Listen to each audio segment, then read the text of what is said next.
Bonjour à tous, bonjour à toutes, excusez-moi de vous déranger, j'aimerais vous parler de quelque chose qui me tient à cœur. Je ne veux pas votre argent, je ne veux pas vos cartes bleues, seulement votre attention s'il vous plaît. Vous savez, dans la vie on cherche beaucoup à être heureux, c'est pourquoi on veut se marier, on veut faire de nombreuses choses, on veut avoir un travail, on veut avoir de l'argent, parce qu'on pense, voilà, de la drogue, c'est bien, c'est un bel exemple. On cherche en fait à combler un vide dans son cœur. Et c'est vrai que moi j'ai essayé. Je viens d'une famille où je ne manquais de rien. C'est vrai que j'avais tout pour être heureux. Ma mère me le disait. Elle me disait, mais Pierre, tu as tout pour être heureux. Et j'ai trouvé comment être heureux.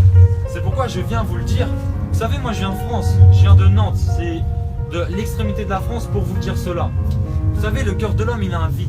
Et le cœur de l'homme, on voit que chaque personne aime se réfugier dans quelque chose. Il y en a, c'est le sport. Il y en a, c'est les femmes. Un millionnaire, souvent, se dit pas heureux. Alors il recherche l'amour. Mais vous savez, l'amour porte un nom. Le cœur de l'homme, il a un vide. Il a un vide en forme de Dieu.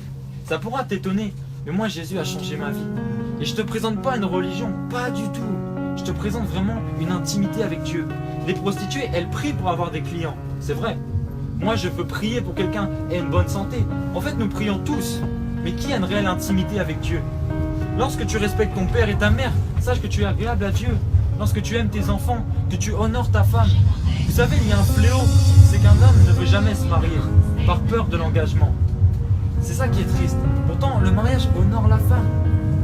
Et moi, je tiens à vous dire que lorsque vous pratiquez toutes ces bonnes choses liées à l'amour, vous devenez agréable à Dieu. Et maintenant, il s'offre une dernière phrase pour vous, c'est que comment va-t-on au paradis? Ce ne sont pas les bonnes œuvres. Avant Jésus, c'était les bonnes œuvres. Il y avait tellement d'hommes qui allaient en enfer que Dieu a tant aimé le monde qu'il a envoyé son fils Jésus pour porter la conséquence de nos péchés. Le péché, c'est le mensonge. Le péché, c'est voler. La Bible dit que lorsqu'un homme marié désire une autre femme, il commet un adultère. C'est vrai, il a péché dans son cœur. Et nous sommes coupables de tous ces péchés. On devrait payer normalement la conséquence de tous les péchés. C'est vrai, parce que Dieu est saint. Et nous, on est sale, on est mauvais. Donc on devra se justifier face à Dieu. C'est pourquoi Dieu a envoyé son Fils pour porter nos péchés, Jésus-Christ. Maintenant, tu peux croire que Jésus, c'était un menteur et qu'il n'a jamais existé. Tu peux ne pas croire en lui, ou tu peux croire en lui. Essaie de le rechercher.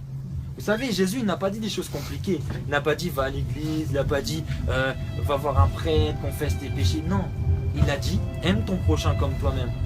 Honore tes parents, honore ta femme.